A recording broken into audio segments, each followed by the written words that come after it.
আপনারা একটু জায়গা করে দেবেন, আরো একটি সভা আছে, সবাই মিলে সবাই যারা এসছেন বলুন। অধীর চৌধুরী জিন্দাবাদ।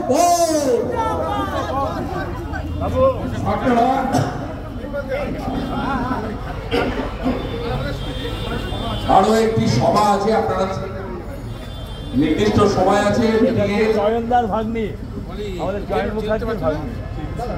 আজকে সময় নষ্ট করাবেন না, আরো একটি সভা আছে, জায়গা করে দিন। সাবধানে একটু আলোচনা সাবধান। এই সভায় উপস্থিত এতদ অঞ্চলের সকল নাগরিকবৃন্দকে ধন্যবাদ জানিয়ে আজকের এই নির্বাচনী সভা আমরা শেষ করছি। জয় হিন্দ, বন্দে মাতরম। গাড়ি আছে তো আর কোথাও